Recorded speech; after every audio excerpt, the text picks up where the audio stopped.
Hello, everyone.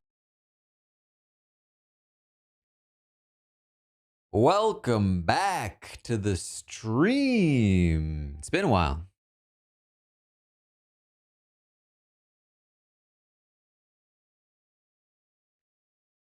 Thank you for the subscriptions, the resubscriptions. It has been a while. I am live on Twitch, YouTube, and Patreon. This is the Patreon version.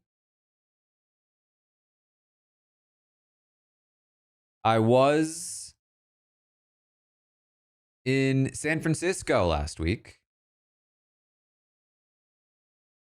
Luckily, everything's working this time around, as opposed to 2 weeks ago. I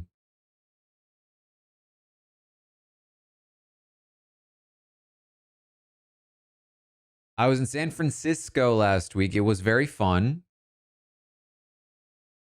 We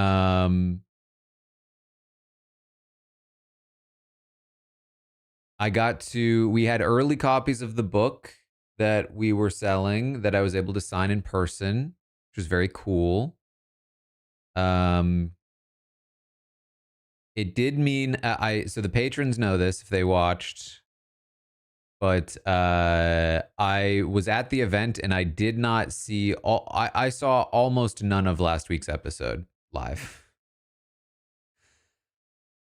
Figures the first better episode of the season I didn't actually get to watch. I only saw the results pretty much. Then I did a rewatch for the Patreon. And by rewatch I mean I watched it knowing the outcome but having seen basically none of the actual episode. Yeah, I've heard that a lot of people had theirs shipped. I was just up there lying on stage. I literally was telling people before I went up. I was like, first of all, asking them what happened. Well, okay, I'll briefly tell this story because the episode is going to start soon. I got there. I've never been on the podcast on stage for a Survivor podcast. They don't do that. They have plenty of Survivor players. I go up during commercial breaks, work the crowd a little bit. But they haven't called me up to be on the podcast before. And I kid you not, less than an hour, I would say about 20 minutes before the episode started,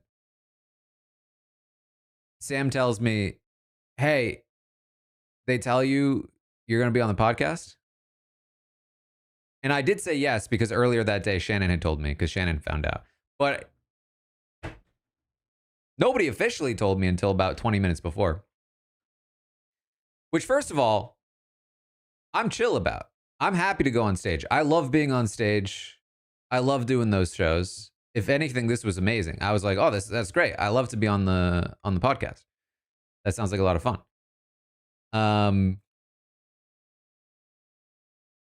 But what I didn't realize was that just due to how we were doing signings, I wasn't going to be able to actually watch the episode. So I wasn't even prepped to be on the podcast to begin with. But after the episode aired, I was pulling aside every person I could. So what happened? Why did this happen? And then I was like, all right, time to do what I did throughout the entirety of one of my college classes and pretend I read the book.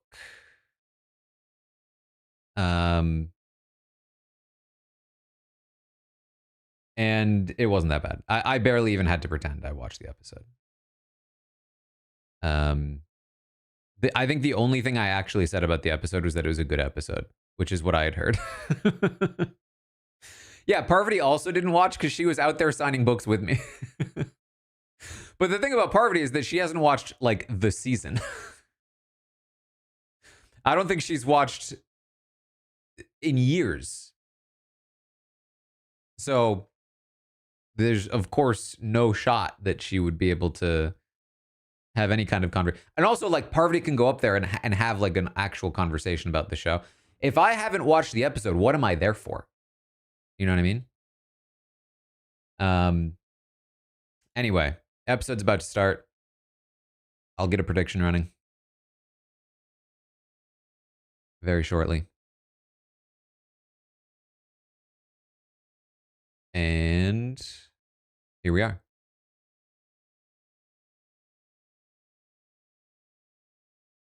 This is where we are. This is what it sounds like.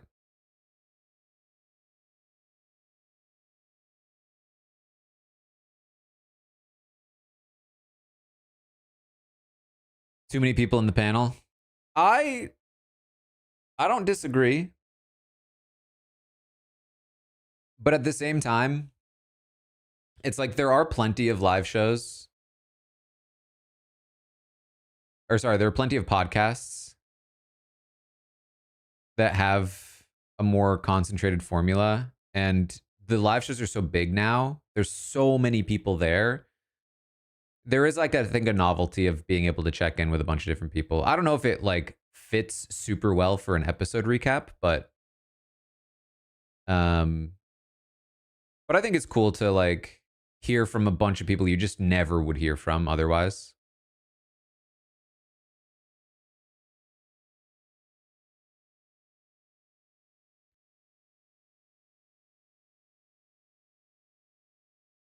All right, the prediction is commercial by 5:11. Going early.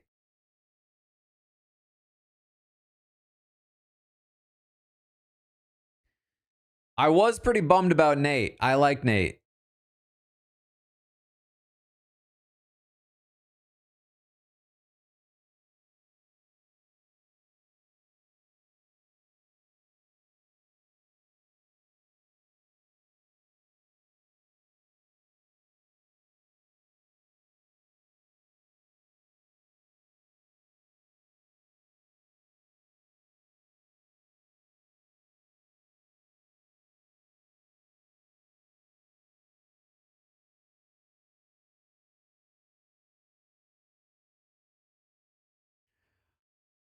I also got to meet Chuan.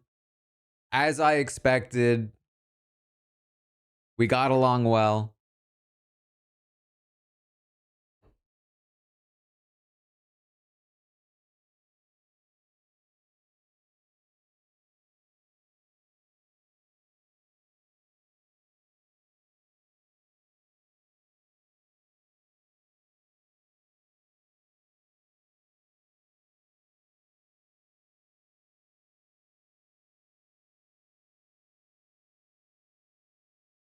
I also met Steven. He was also very nice.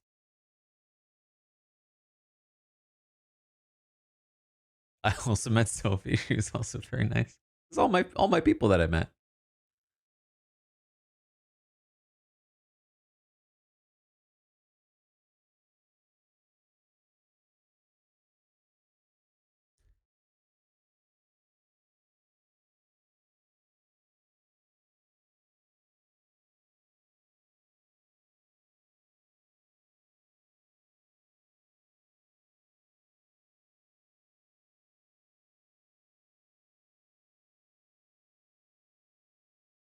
Anyone from last season there?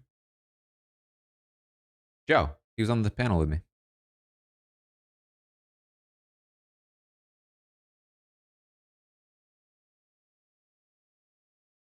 Also, there were a bunch of people I didn't meet.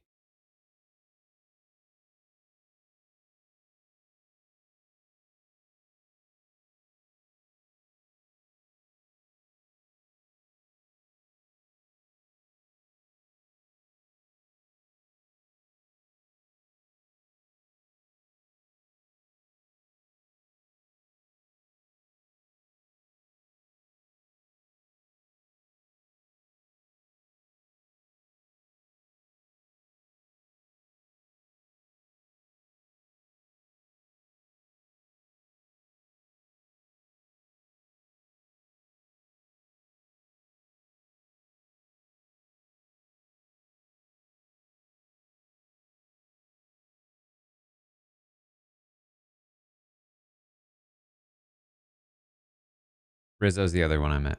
Also very nice.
Hmm.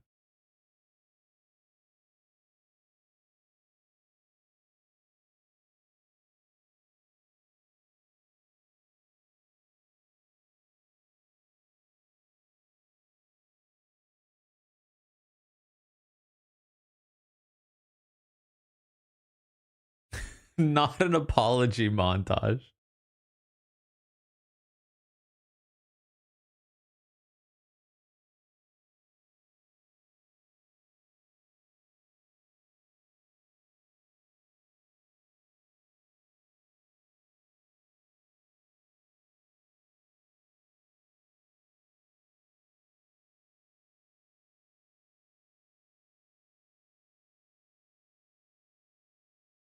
All right. So I mentioned this a little bit on the Patreon version, but I feel heavily that like the Survivor 50 cast members,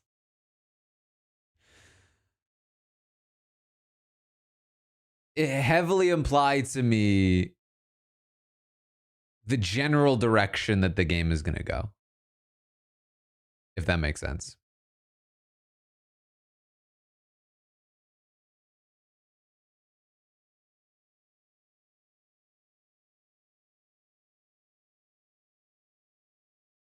Like,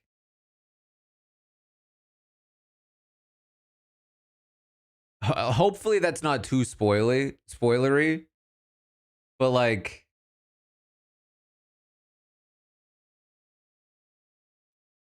from my, and I'm not like super intentionally trying to hide it because obviously most of you know, but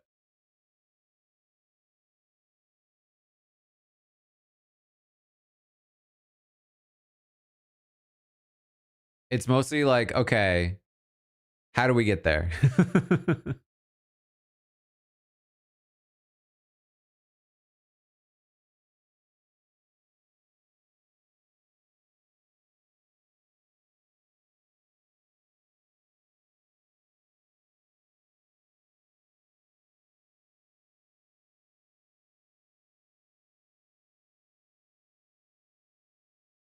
Thank you again for the subscriptions.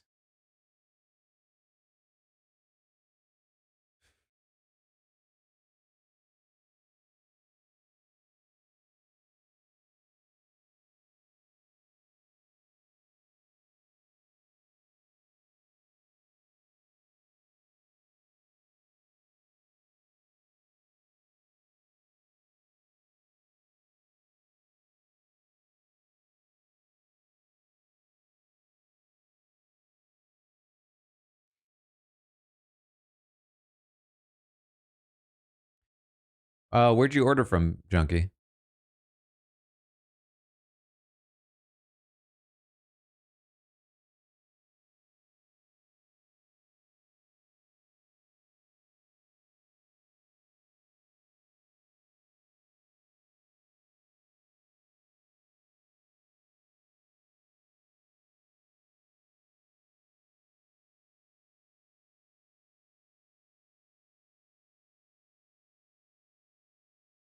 Hmm.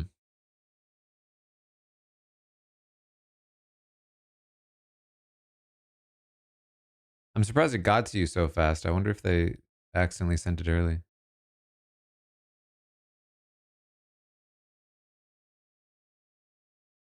I did sign extras at Book Passage for online orders.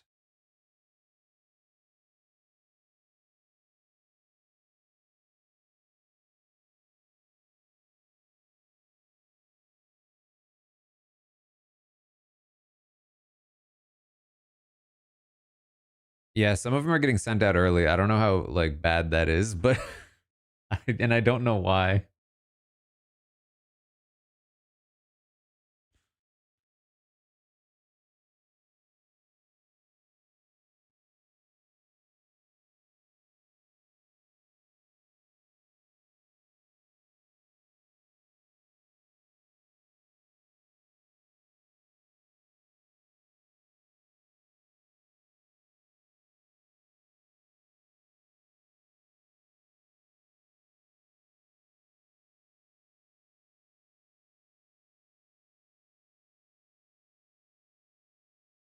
All right.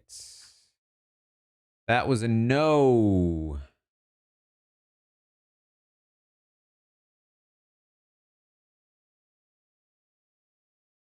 Next prediction. Hmm. Reward?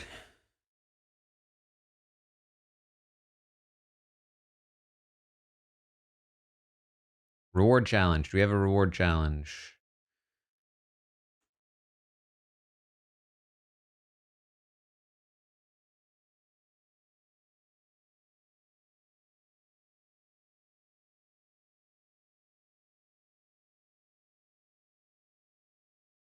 Um yeah, so I if yeah, if you've gotten a book, the only signed ones available right now are from Book Passage. Um I guess we've just seen it's possible that you got one from Book Passage and unfortunately didn't get it signed. But theoretically, the only ones coming now that could possibly be signed are from Book Passage. Um, I have these book plates that I've signed that I still need to send to um, the book plate bookstores, and then I still have not signed the catapult books yet, but that will happen um, basically tomorrow and however long it takes.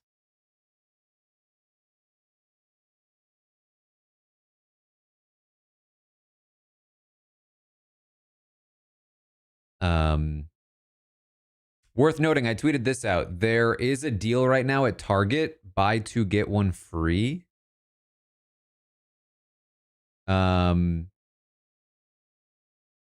so that's a pretty good deal if you want to get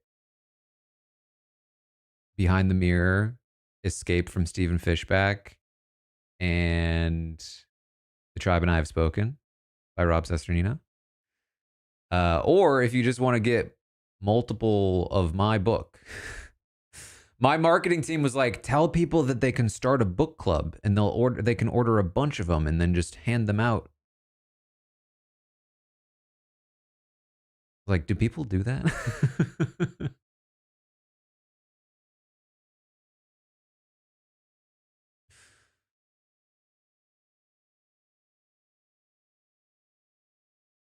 I was also a little confused about they were like, you can say if somebody orders 10 or more, you'll join their book club.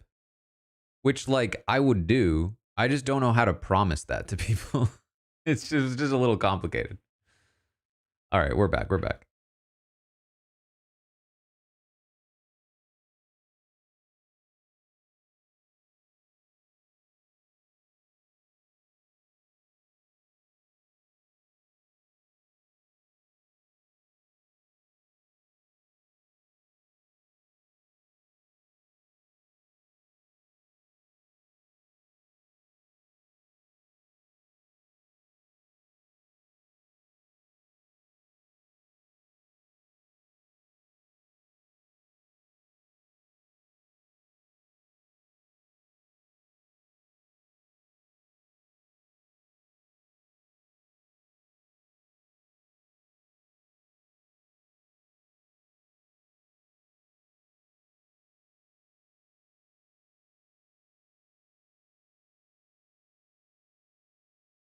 Book club purchases are wild.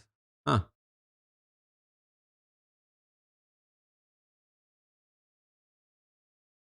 I guess that's what they're hoping for.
So the idea now is to split votes, right?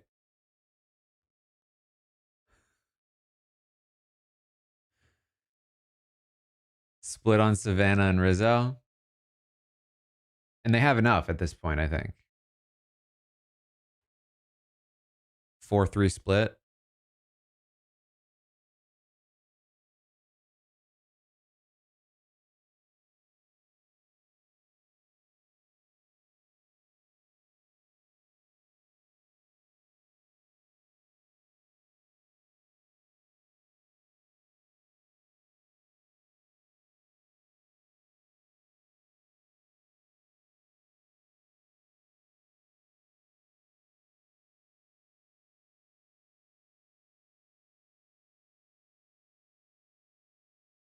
Mike sounds weird. Oh, I think I know the issue. Is this better?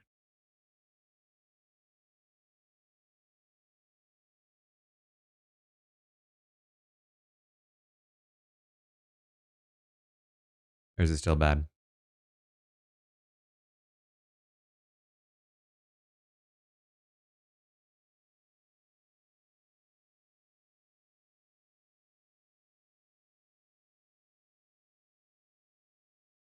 Am I not on Twitter? No.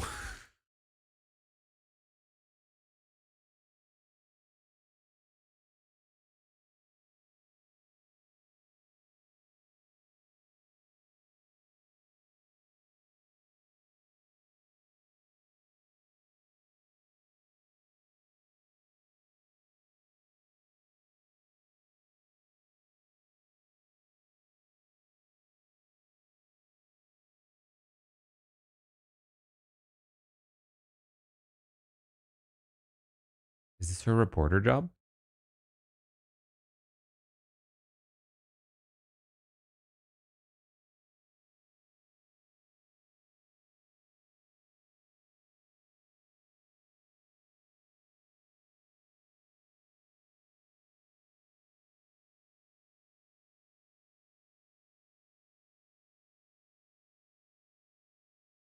I mean, to be fair, that's how I am to all my podcasters.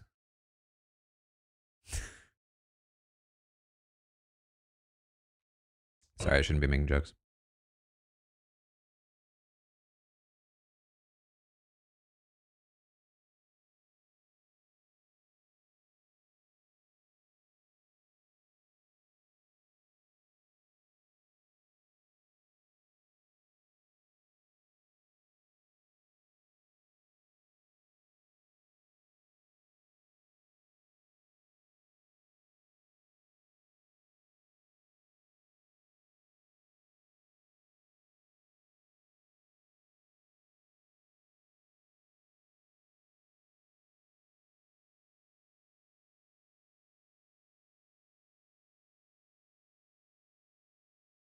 There were columns on how sudden and non-amicable her let go.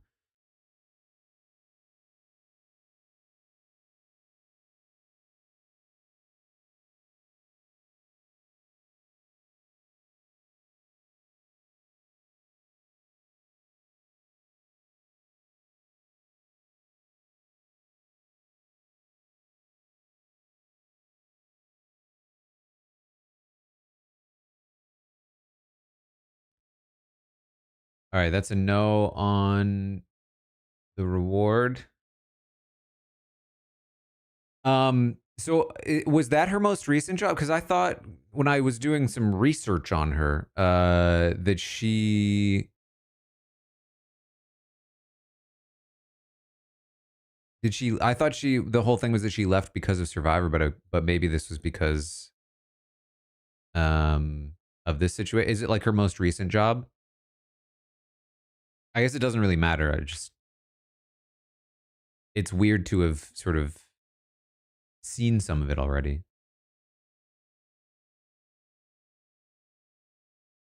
Potentially. It could have been before that.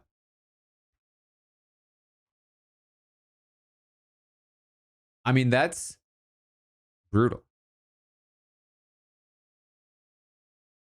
Like,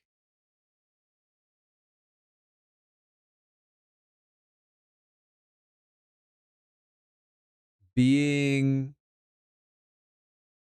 in a position where your job and career is like like you can't escape that kind of situation. It really is, I think, like the most analogous to being in school. And school obviously like messes people up a lot because you can't escape. Um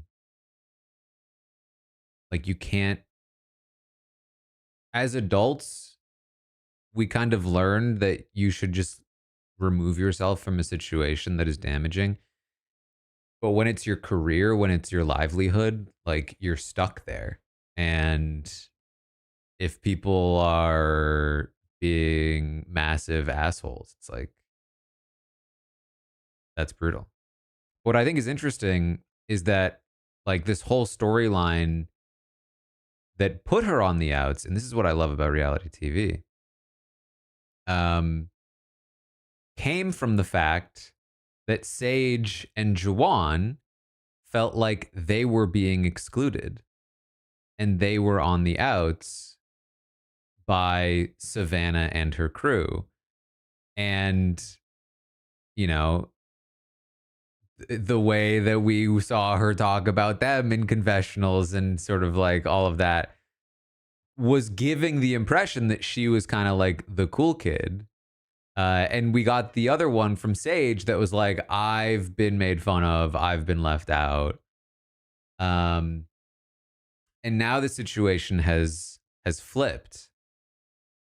Um, and it really is like a very good example of how just because it's happened to you doesn't mean you can't also be a perpetrator, if that makes sense. In fact, you might in some ways be more likely to be a perpetrator of the thing that happened to you, as a way to try to like reclaim your own um, power back. You know what I mean?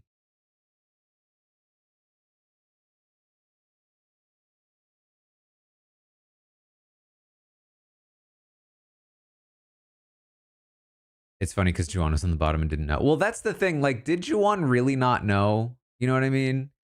Given how quick and hard he flipped, it makes me feel like he actually did know the whole time, and that they just didn't want to repeat the Sage storyline. All right, we're back.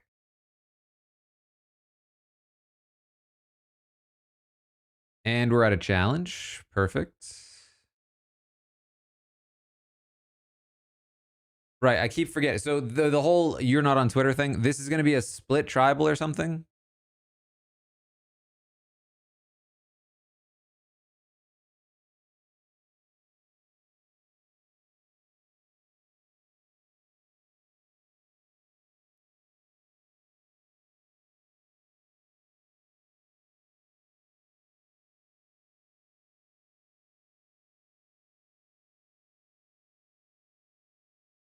I'll wait to do the prediction until we find out what's happening.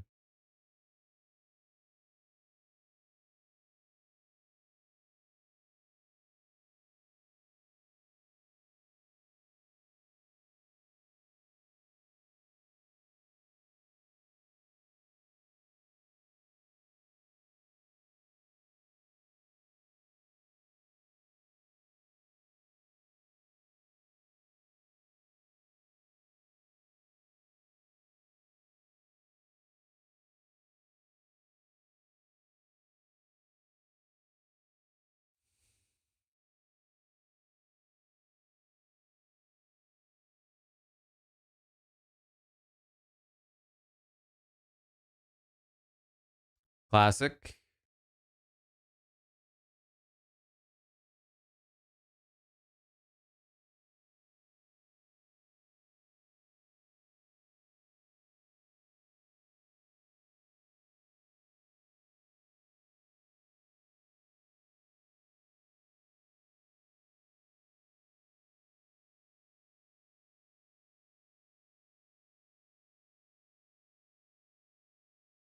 Half of them are immune. I don't like this.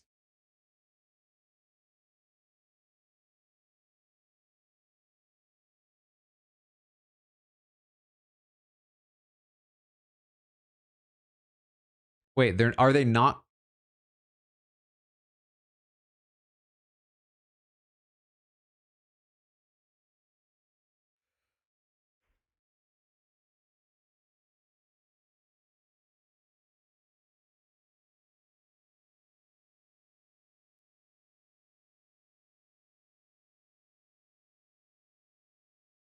Are the other people going to tribal and voting, or are they like, are they just immune, or are they not even going?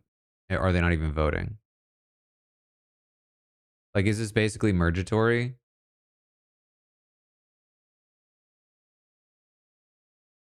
Just the 5 are voting.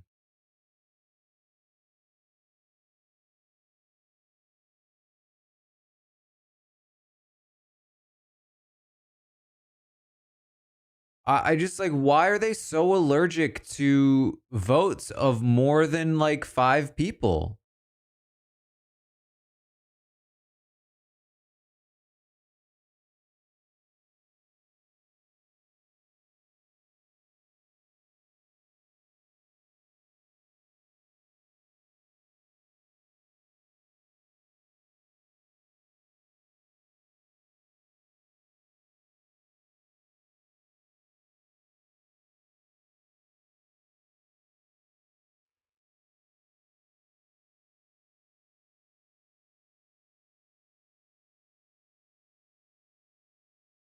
Reopen notice.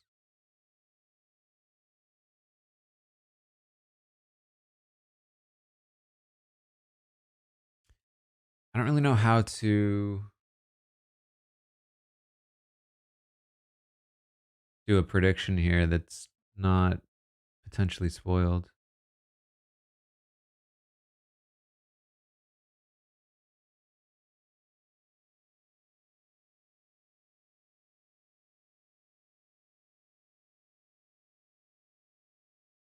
So Savannah and Rizzo have been split apart.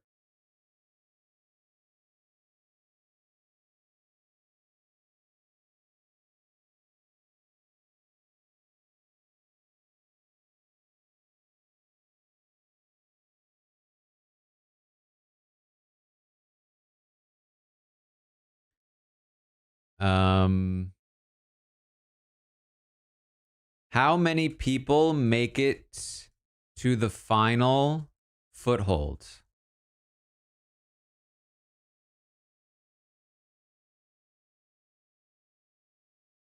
0, 1, 2, 3, 4, 5. Oops.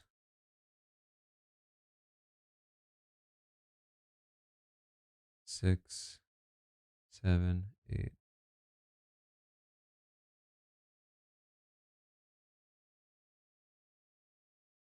There's the prediction. How many people make it to the final foothold? Oh, geez. I might have made this prediction last too long. They're going so fast.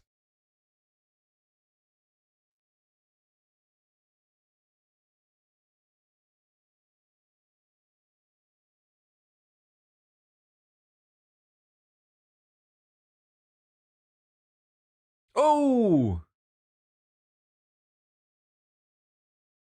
9 people can still make it. The option isn't dead yet.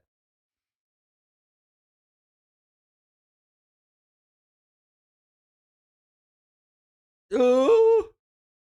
What a save!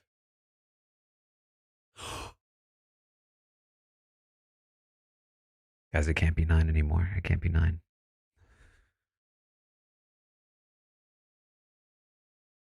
Can't change anymore, though.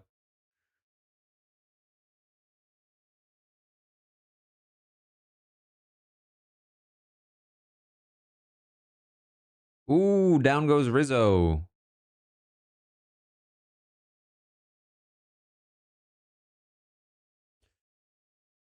And MC.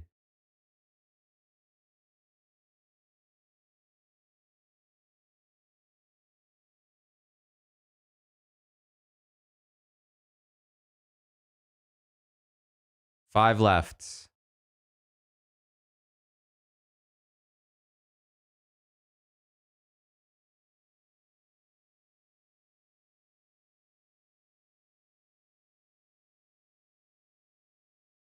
How is Jawan still in?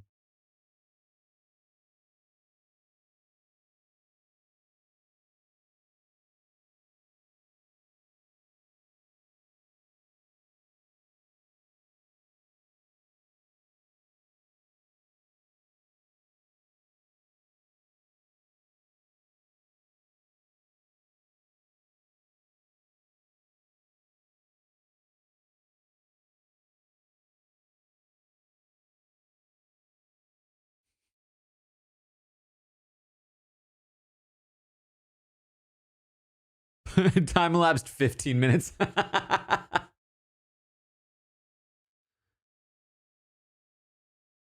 Oh!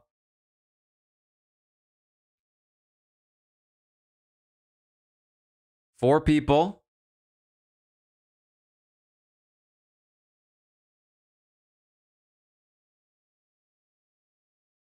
Will Soph make it? Sophie's in! 4 people.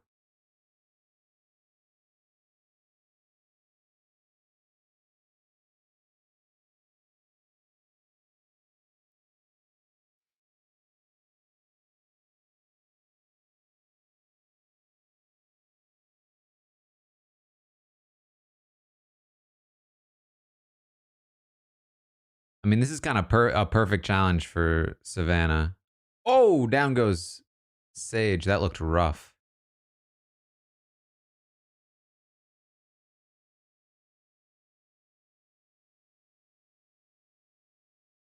The smaller your feet are, the better. The smaller you are, the less you weigh, the better.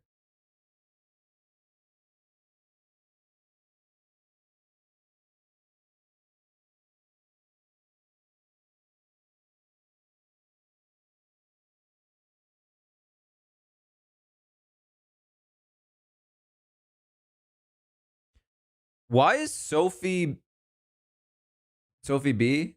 Sophie with an E. Why is she such a beast and we still barely know who she is?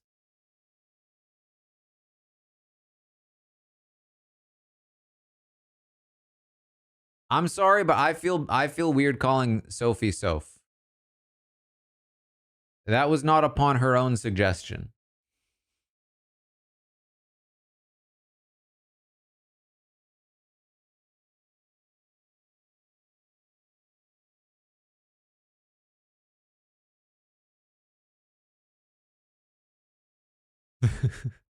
There is no more narrow foothold.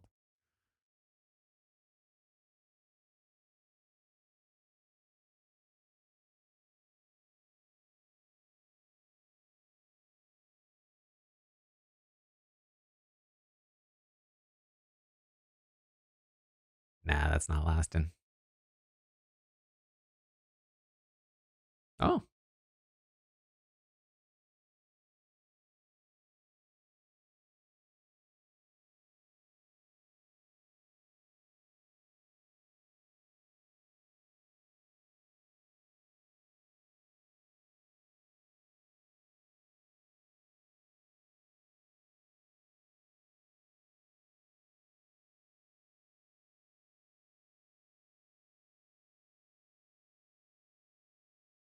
It's interesting that Savannah has enough space to kind of shift her weight to the side with her hips.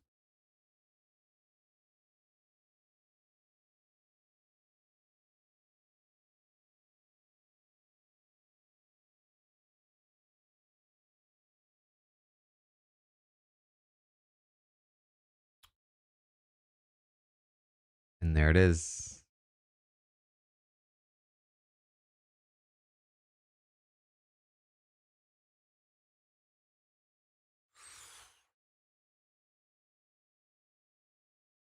Clutch immunity win, obviously.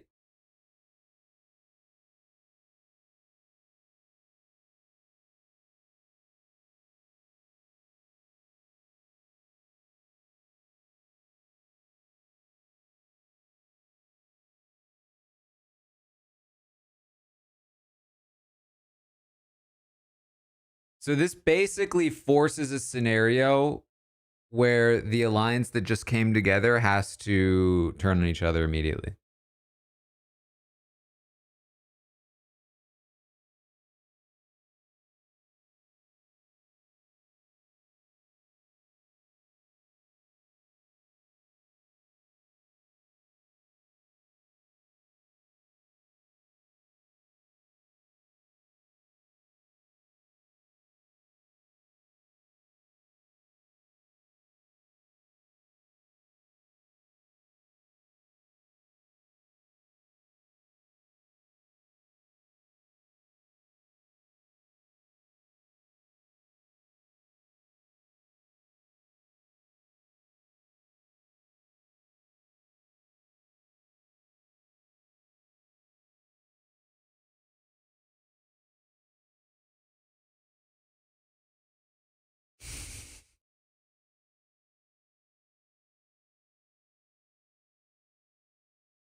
No communication.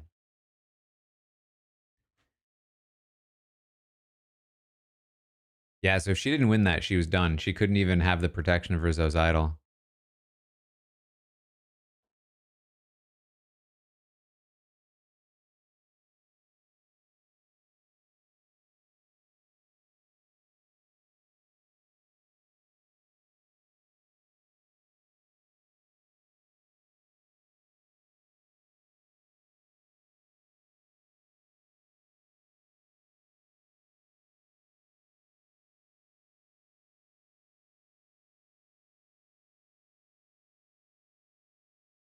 Rizzo all of a sudden becomes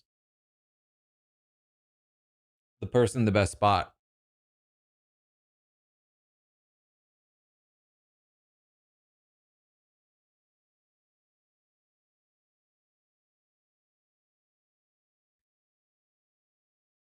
I will say.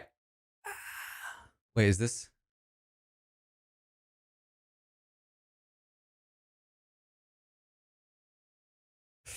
Um, I don't hate this as much as I initially thought. I mean, I do. I feel like you have to. This wouldn't be as much of an issue if they hadn't done so. If they hadn't just like stuck with this like 3-tribe format so much.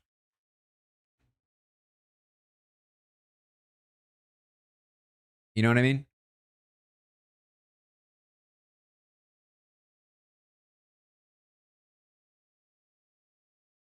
Like I don't mind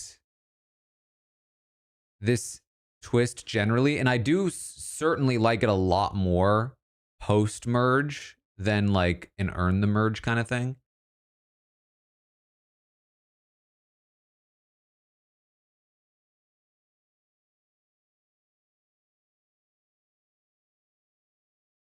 I just don't like that it just feels in this particular season like, can we just get a couple of actual votes in, you know?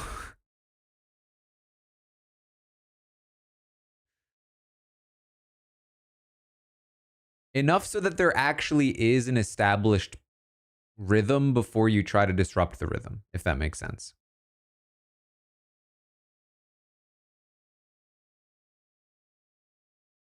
Can we just be normal? All right, prediction will be, which side do we start with? Losers or winners? Which half do we see first?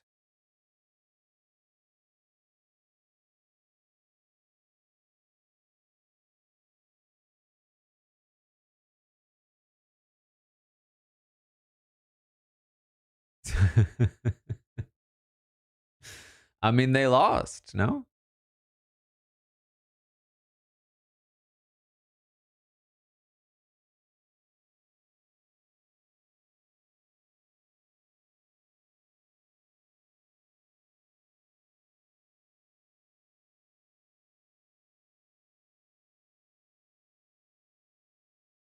It's this felt like a really early immunity. We're only halfway through the episode.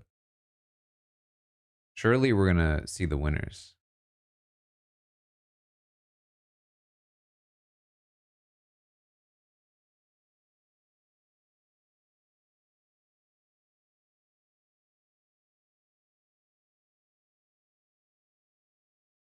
I used to say that I would prefer, one of the reasons why I'd prefer playing Survivor to Big Brother, we're back by the way, was that Survivor was a game that is more in your own control. You're less likely to have like a random thing knock you out than Big Brother. I would say that's not really as true anymore. I actually think Big Brother is now the more controllable game generally, even with the dumb twists like the hamster wheel.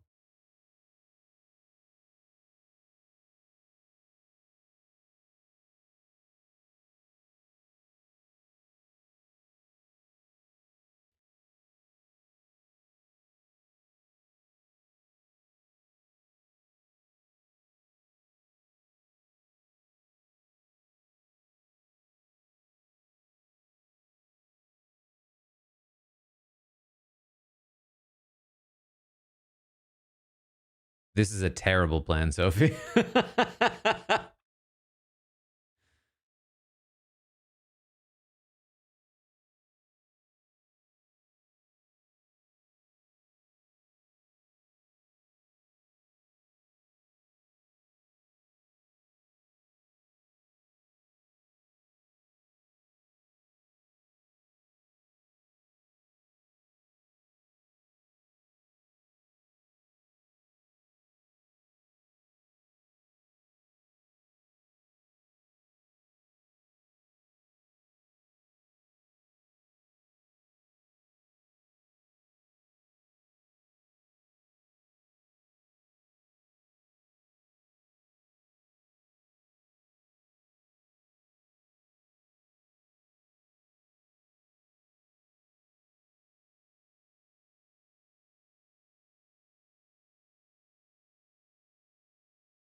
I gotta say, I'm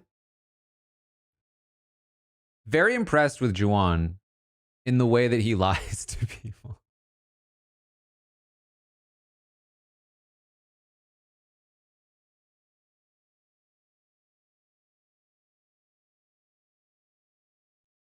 Talking about pros and cons instead of just shooting out a name.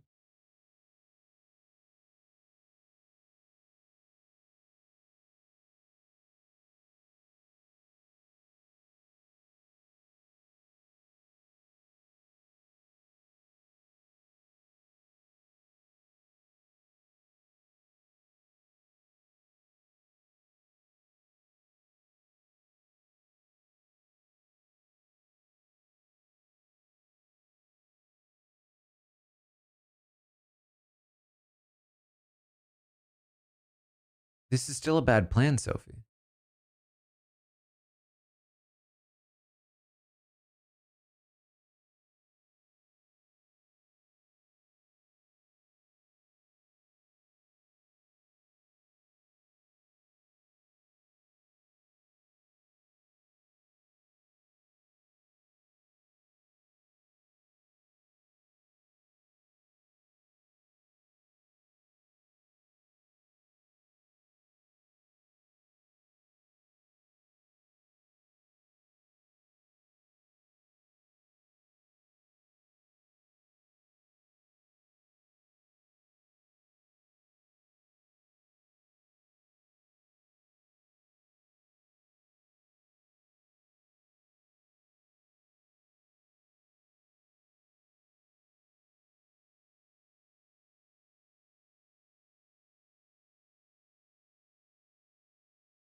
I mean, I think the play is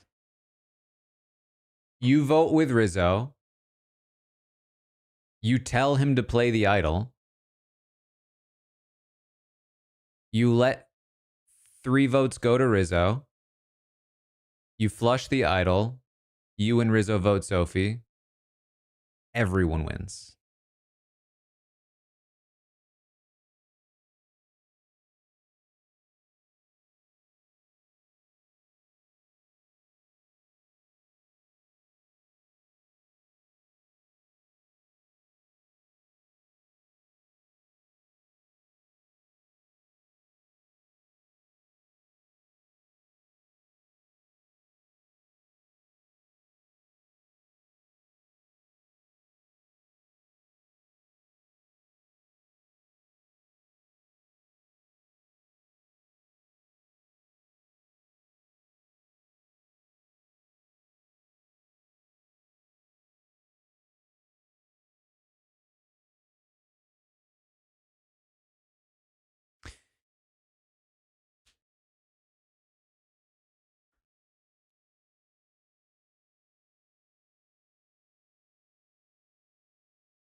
This is too much. I was just giving it like, you know what, this is fine, but this is too much.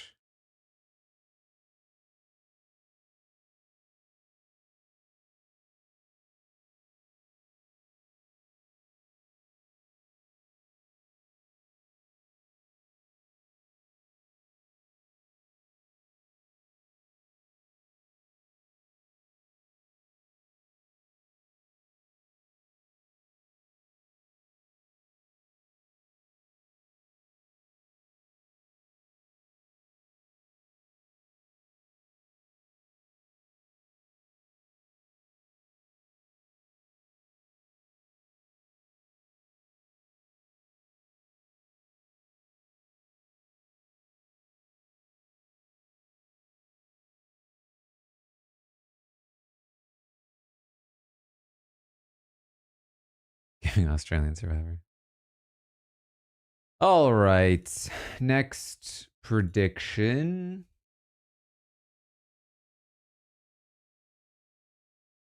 Who even knows at this point? First confessional. Is it Savannah, Rizzo, Jawan, Sophie, MC, or Sage? Or other?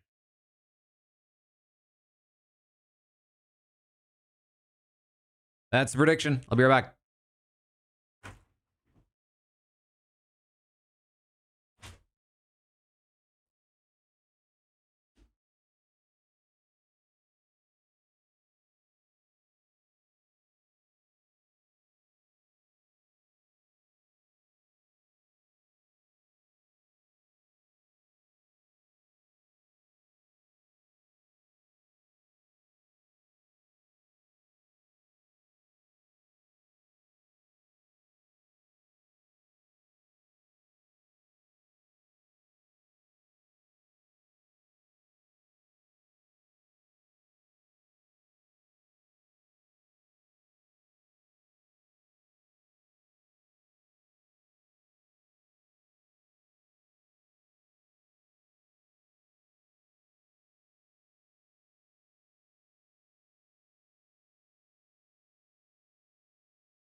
All right, I'm back.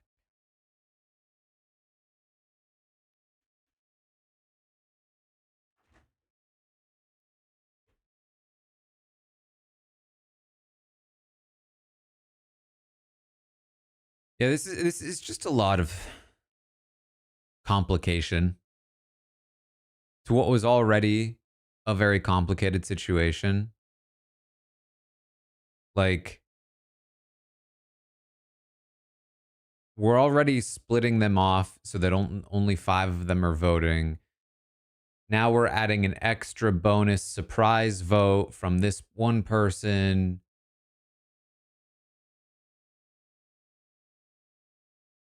But they don't actually have to vote. They could keep it and then have an extra vote. And actually, one of them still has an idol. And so you like, it's just like, there's so much going on. You know what I mean?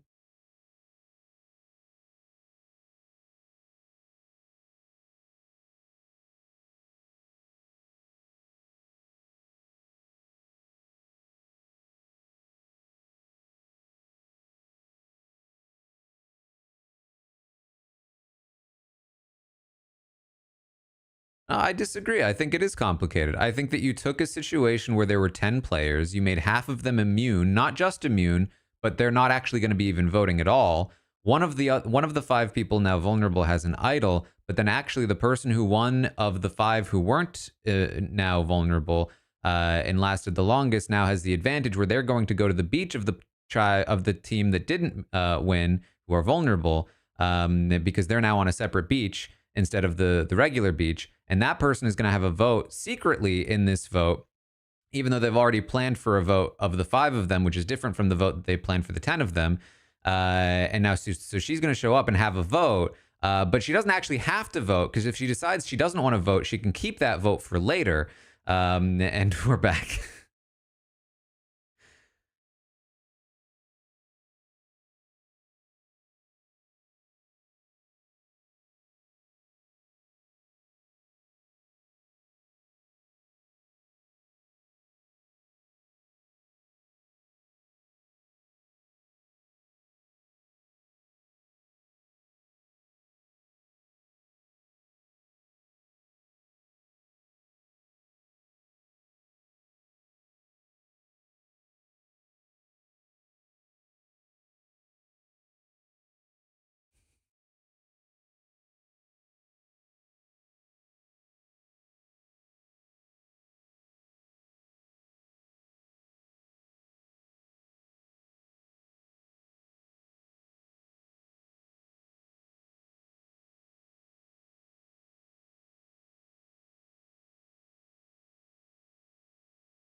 Oh my God.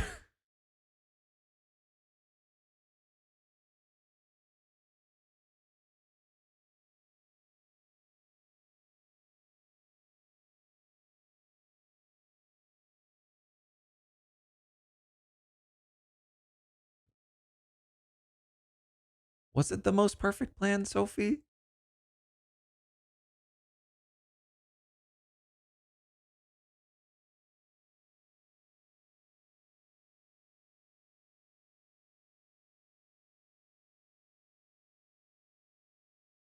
I missed who the first confessional was. Was it Sage or Jawan?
Oh, that was fast.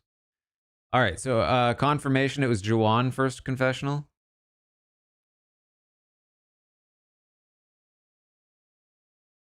That segment was like 2 minutes.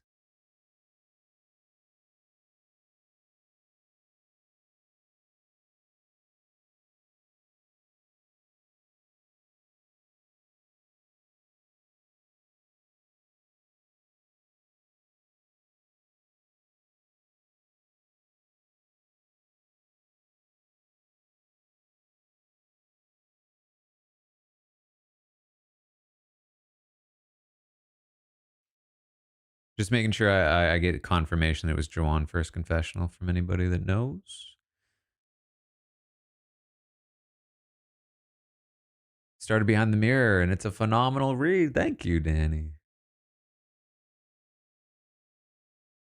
There might still be copies from Book Passage that are signed, that I signed while I was there, but I cannot guarantee that at the moment.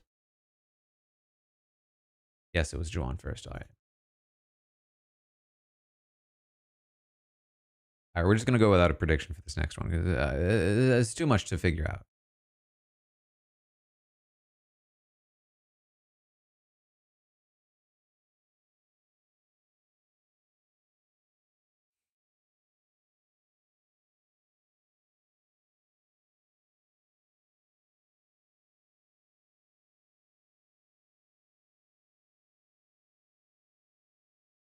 I just don't get why Sophie felt like that was a perfect plan. She put herself in a scenario where she asked Juwan and Sage to tell Rizzo to vote for her. And then, in order to counteract the situation she created, which maybe she didn't, maybe that was already going to happen, but from the perspective we're given that she created, she tells MC, I'm secretly going to place a vote on Juwan. Now, why would she do this? Why would she A, tell MC? Why would she B, put one vote on Juwan? Because as she mentioned, if it happens in the way that she's thinking it might happen, then it's one vote Juwan, one vote her. On the revote, is she expecting Rizzo to switch his vote?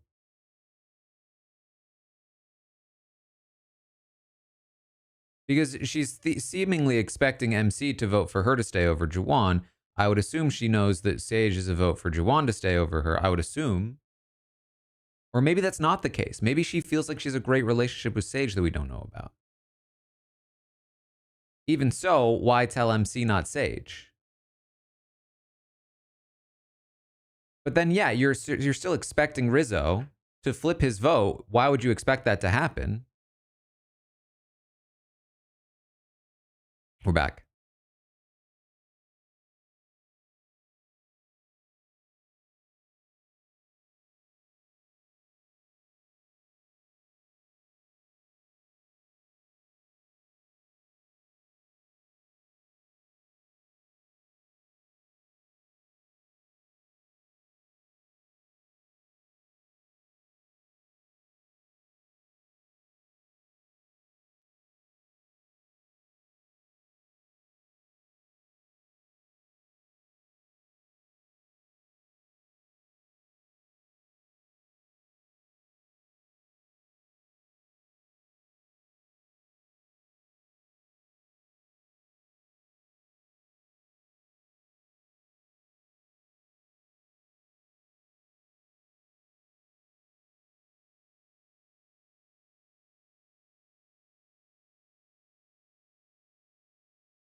The threat of one more vote is more impactful than actually voting. She doesn't have to actually vote.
It's not that insane.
Okay.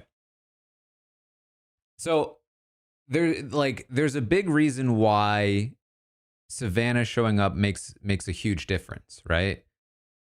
Um in the world where it's 5 people voting, Rizzo has an idol, you can very easily do what Sophie wanted to do, throw out a vote to counter Rizzo's. If you are in the majority of the 4 people, or you have like a good, like solid way forward, um, it's a lot easier to try to flush Rizzo's idol. When Savannah shows up and you have no reason to not believe she's going to vote, Rizzo now has 2 votes, which means you can't actually split in any considerable way. And whatever Rizzo and Savannah want, they theoretically can get. All Rizzo needs to do is play his idol, and then he can vote with Savannah to get out whoever he wants. So now all of a sudden, who's he going to target? Who are they going to vote for? They're telling you it's MC. You don't want MC out. What do? If you vote for Rizzo, there's a good chance MC's out. Or you can vote for Sophie and just take Sophie out. You could go 2-2-2, but the problem is that's extremely risky. Because now all of a sudden, you are opening yourself up to what if the other 2 don't go to plan? What if they do the same thing you were going to do? And now all of a sudden it's all mixed up, right? With the idol in play and so few people around, and this being an untested group, you just need to do the thing that keeps you the most safe so that you can get back to the bigger group. And that's just not voting Rizzo. A vote for Rizzo is potentially throwing away your vote in a spot where he then gets to pick up control over where he is voting. You are trying to trick him into not playing his idol, but the world where he does play his idol is the world where he is not trusting you and not telling you the truth. And in that world, he's probably voting for you. Right? If he's telling the truth and he's voting for MC, then he's not playing the idol. Great. Then he's voting for MC. But in the world where he is playing the idol, he's probably, and he's telling you he's not playing, he's probably also lying to you about who he's voting for. So now all of a sudden, in the world where he does play the idol and you are being lied to, it could be you.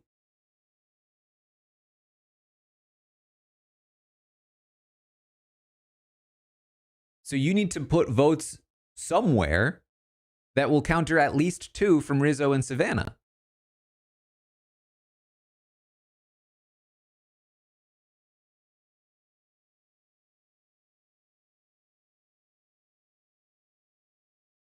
Especially when you know you've already heard that Sophie was willing to place 1 vote on you before to counter an idol play. It's like, well, is Sophie going to vote with, like, what is going to happen with this idol and with these 2 votes, right?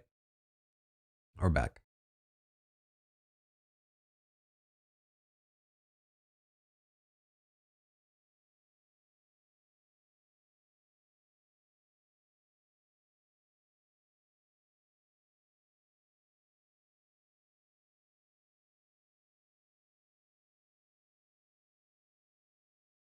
And Savannah absolutely shouldn't vote here. She doesn't need to.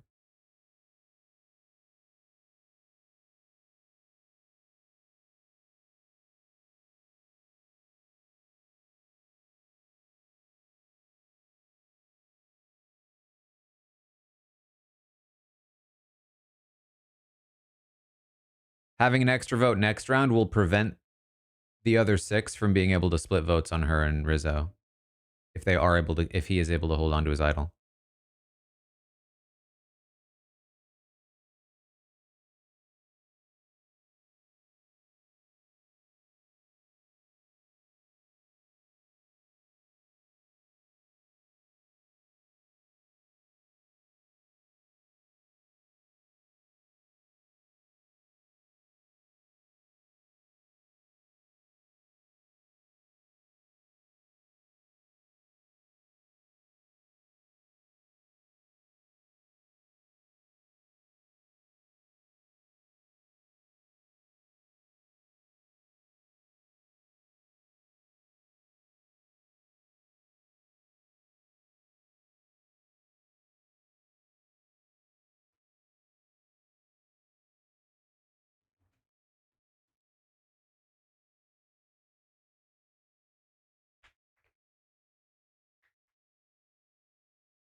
What was that gambler line they squeezed in there?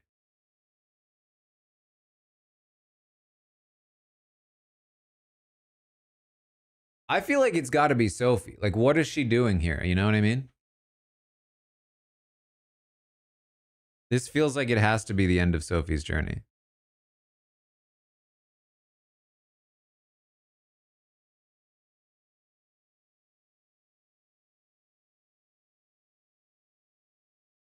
MC leaving feels like it's cutting short storylines.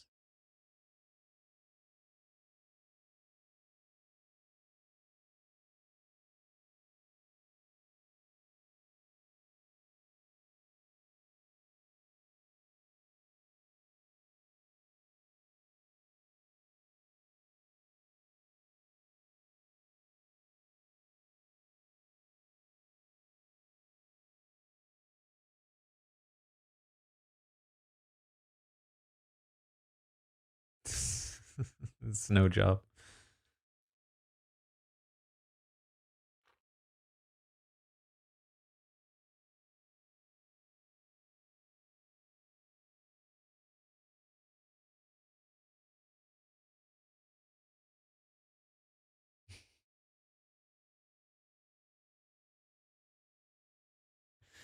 Don't listen to Uncle Jeff.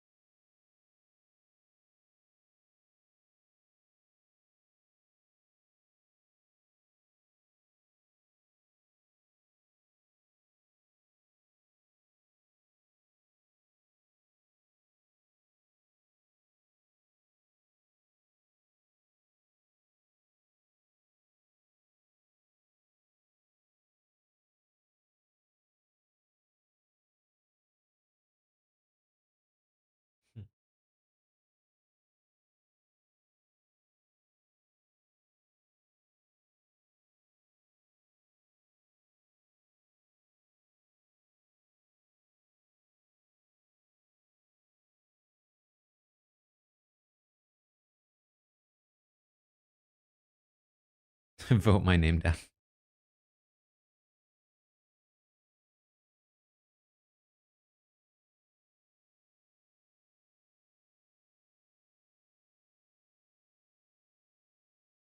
I feel like this is like the new era in a nutshell.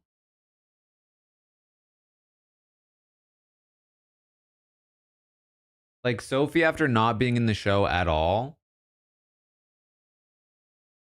out of nowhere has a 2 episode arc where she's like the biggest threat in the game.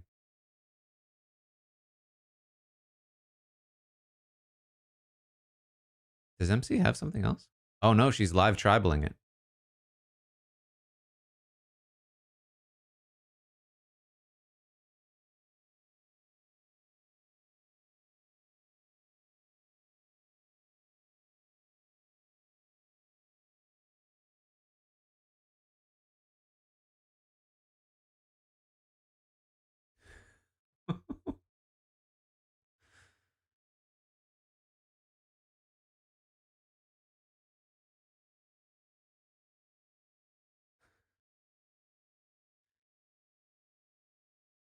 I mean, I'd love to hear what they're saying.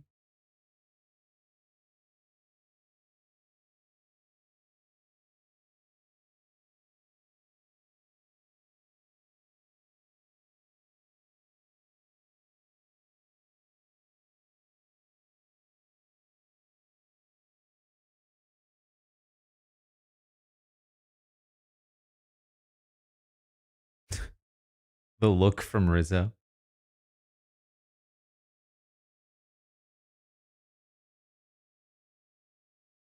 I mean, what's the point if you're not going to show us any of, like, tell us any of what they're saying?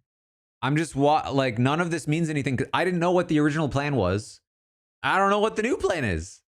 That was just watching people whisper.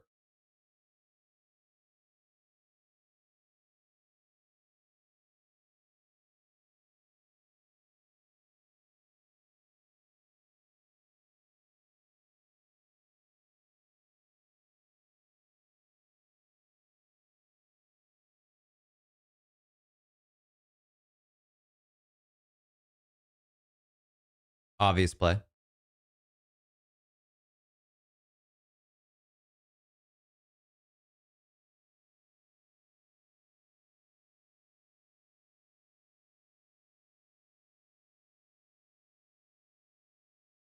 What a night! Did something change? I don't even know.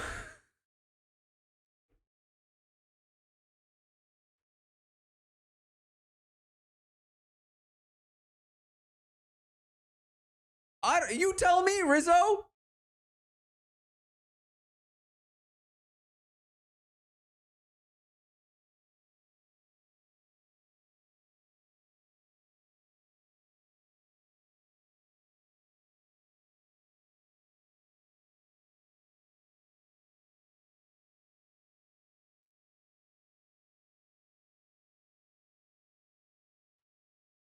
Listen, if they were the genius and they threw on extreme ways right after the vote happened, I'd be way more chill about it. But at best, we're gonna get a little flashback next week.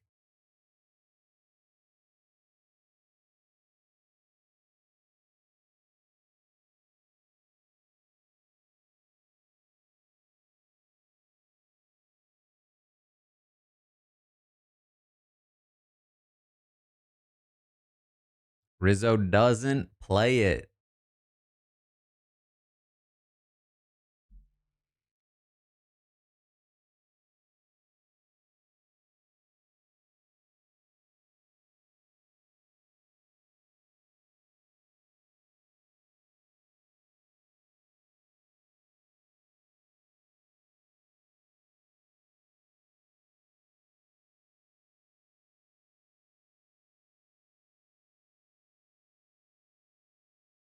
And it's just MC.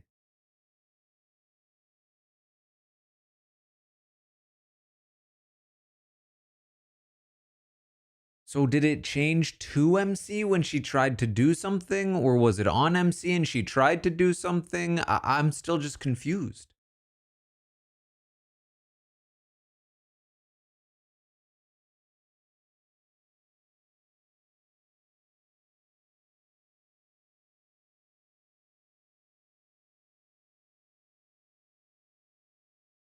And why is Sophie still here when she's not a character on the season? And I don't mean that as a slight against Sophie. I mean that as a slight against the editing. Why hasn't she been a character on the season?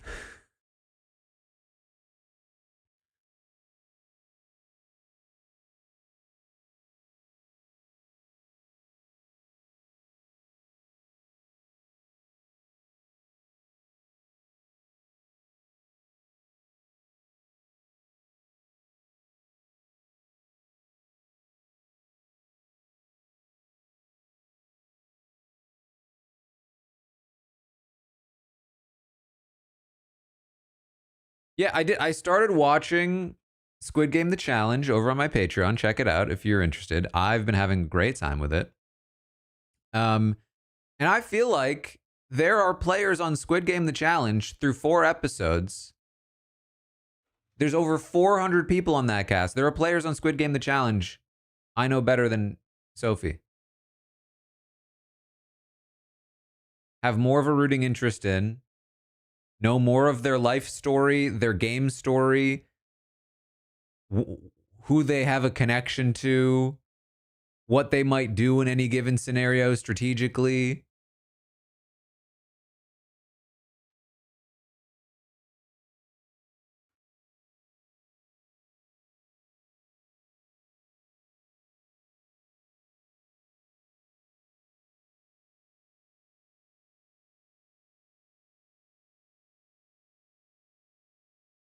It's just weird.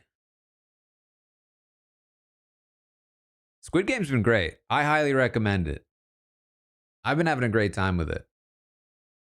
I've never felt more like the establishment reality shows are really starting to flounder than like this current um season of TV.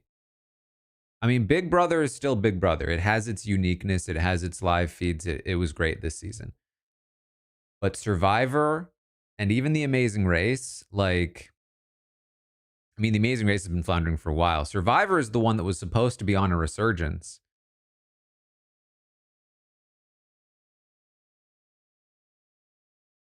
But like, I'm just heavily looking forward to shows like Squid Game. I was really enjoying Traders UK. Physical Asia, I think, is a good time. Australian Survivor was very fun. And it's like, I look forward to watching those episodes so much more.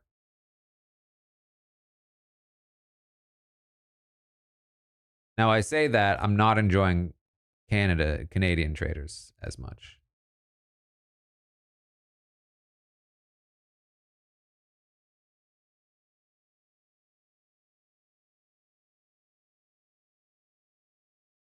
But like Squid Game right now is my probably my favorite reality show on right now.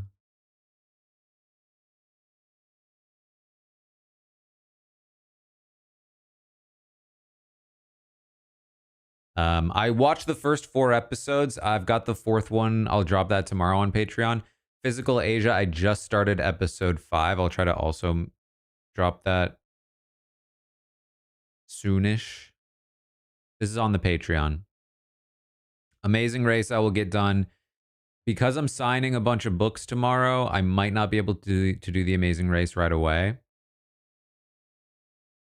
But we're back. We're back.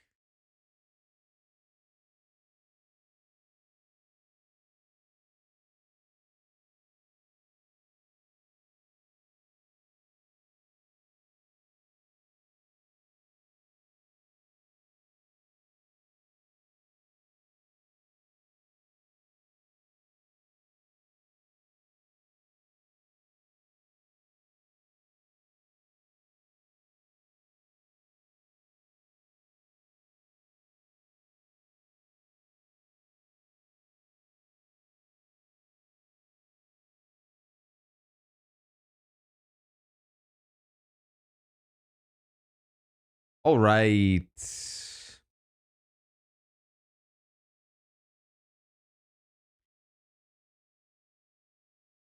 So that's what we've got for Survivor tonight. Listen, I don't think it was the worst episode. There are just bits of it that I get really frustrated by because I feel like they do these things that just feel so silly. Like there are better choices I feel to be made between the format and then the way that it's presented. And okay, let me just do a quick Survivor rant for you too, because I get so frustrated because I feel like there are so many very valid and significant issues with the modern era of Survivor that largely and almost entirely stem from its formatting and its editing. And yet, all I ever hear about is complaints about the cast. And I just think that's so rotten. I think it's so wrong. I don't think the cast has almost anything to do with this. And quite frankly, I think a lot of the complaints have an undercurrent. Because here's the thing: I think there's a lot of valid criticism, and I think you absolutely can have a criticism of the casting. I think you can, but I think the reason the casting criticism has a volume that is greater than the other criticisms is because the casting criticism comes with a side of like racism, right? Because people, there's like the people who like have a genuine criticism with casting, which is like, oh, it's too many game bots, it's too many fans, whatever. That's a common opinion. But then those conversations get bolstered by the people who chime in like, yeah, after the whole diversity thing, it's not really diverse. It's just fake diverse, and all kinds of like nonsense like that. But because it agrees with the opinion that the other people have, it doesn't kind of get seen for what it is. And this whole casting conversation gets blown way out of proportion, in my opinion. When again, I think the major issue is more so to do with the editing of the show and the formatting of the show. I think it's wild to blame the casting when the casting is not that different than what we've gotten before, whereas the editing and the formatting is significantly different than what we got before.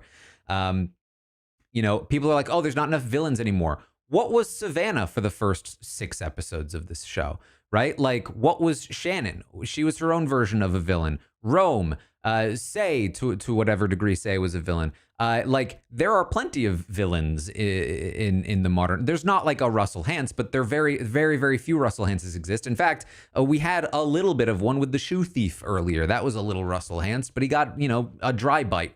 There's all kinds of stuff that we do have. It just feels different because it's edited differently, and there's less actual, like the formatting doesn't actually like pull in the kinds of stories that people like to see on Survivor more so.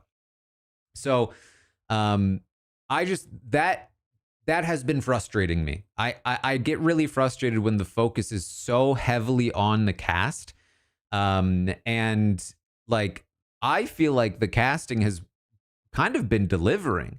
Like they are playing hard.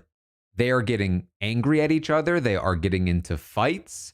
They are being villainous. They are being cutthroat. They are being heroic. There are people like Joe who are like old school, let's bro down. There are people like Savannah who's like, I feeling left out triggers this thing, but then also I made other people feel left out, and that's complicated and interesting. There are people like Sage who was left out of a thing and then flipped it around. There's a lot going on, and a lot of these people are very compelling, and I would die if I got to see them play Big Brother, because they'd be phenomenal casting on Big Brother that I would love to watch. They are like, we got a bunch of little Vinces running around on Survivor because they all care so much and not all of them are good at it. And yet we are complaining about the casting of Survivor because the whole show as a product isn't working. And we're not looking at the people who are actually in charge of the production and creation of the show. We're blaming the casting director, but then also the cast itself for being too samey or too whatever.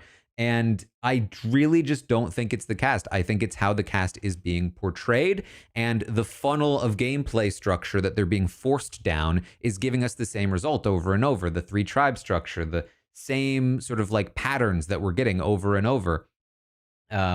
It's preventing these sort of like natural storylines. And I think a great example of this is it wasn't Second Chances, it was Game Changers. Game Changers on paper had a really great cast, full of old school legends, players, and it had some weak points for sure. There was lots of criticism on Game Changers casting, but it was clearly unabashedly full of people and players who nobody complained about casting back when they were, or actually people always complain about casting, but it was full of people that people now would say that was the good era of casting. And yet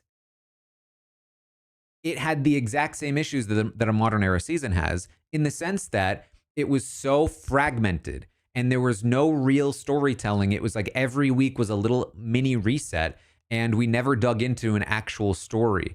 And that's the issue that the modern era has. We're not getting enough like full depth explanation. We spent 6 episodes of this season beating the same story into the ground, and it did pay off. Juwan and Sage.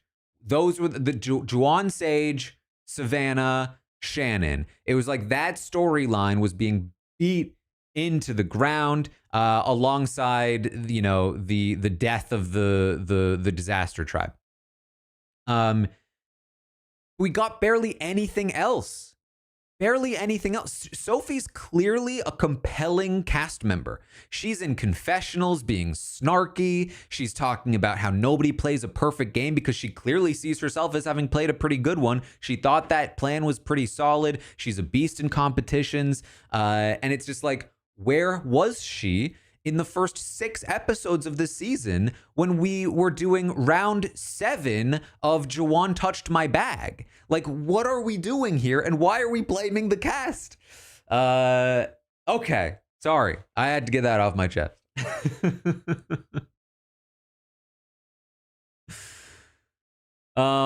Anyway, that's how I'm feeling about Survivor this season. If you're interested in watching me have a great time with some reality TV shows, as I mentioned, I'm loving Squid Game The Challenge right now. Check out my Patreon. I'm watching that show. I'm watching Physical Asia. I'm watching Old School Genius. I'm watching The Amazing Race will be there. And Traders Canada there. I also just wrapped up Celebrity UK Traders, which I thought was the best season of the Traders I've watched. And again, I think I actually had a little bit of a realization when watching the most recent episode of the Canadian Traders, which is that I was essentially watching them side by side, Canadian Traders, UK Celebrity Traders, and it made it so clear to me that one of the reasons why I don't like the Traders all that much as a show isn't as much the format as much as it is the way that the show tends to be edited. Again, and I still don't love the format in terms of a game. I still think it's a silly thing, and it frustrates me that they're not allowed to talk about proper strategies, although that's starting to get a little better.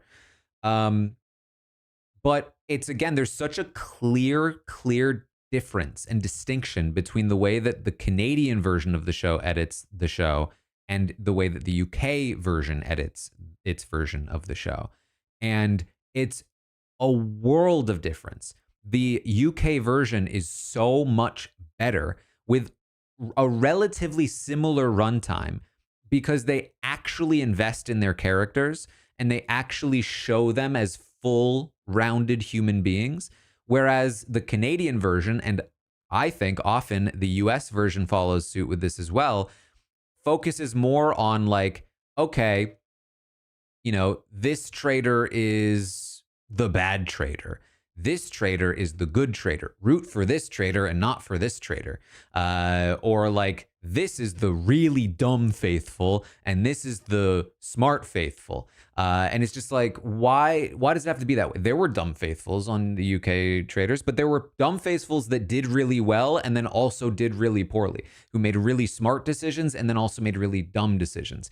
There are traders that are very good in the way that Daniel Reyes was clearly so incredibly good while also making huge mistakes. You can portray people as multifaceted and they don't have to be so one note that it makes the entire season so predictable, because from episode 1, Danielle Reyes is portrayed to be unlikable. And so throughout the entire season, we know that she's not going to win. And that's just not as fun to me. And the UK version does not do that in a way that was really compelling and I thought was easily the most successful season I've ever seen of the show.